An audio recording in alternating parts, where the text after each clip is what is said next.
ഏകദേശം 11,000 വർഷങ്ങൾക്ക് മുമ്പ് ഗ്രീക്ക് ദേവനായ പൊസൈഡോൺ ഏറ്റവും മനോഹരമായ ഈ ദ്വീപിൽ താമസിക്കാനായിട്ട് വന്നത്രേ.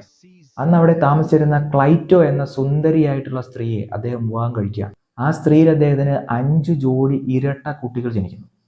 അതിൽ മൂത്തവന്റെ പേര് അറ്റ്ലസ് എന്നായിരുന്നു. പിന്നീട് ഈ ദ്വീപിൽ അദ്ദേഹം വലിയ ഒരു കോട്ട നിർമ്മിക്കുകയും ഈ ദ്വീപിനെ 10ആയി ഭാഗിച്ച് 10 മക്കൾക്കും ഭരണം ഏൽപ്പിക്കുകയും ചെയ്തു.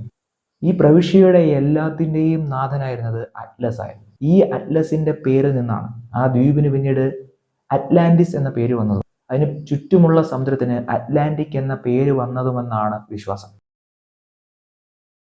പൊസൈഡോൺ ഒരു ദൈവമായതുകൊണ്ടും അദ്ദേഹത്തിന് ദൈവശക്തി ഉണ്ടായിരുന്നതുകൊണ്ടും അദ്ദേഹത്തിന്റെ പിൻതലമുറക്കാർക്കും ആ ശക്തി ഉണ്ടായിരുന്നു. അവിടെ പിന്നീട് ജനിച്ച എല്ലാവരിലും അമാനുഷികമായ കഴിവുകൾ ഉണ്ടായിരുന്നു. ഉദാഹരണത്തിന് അവർക്ക്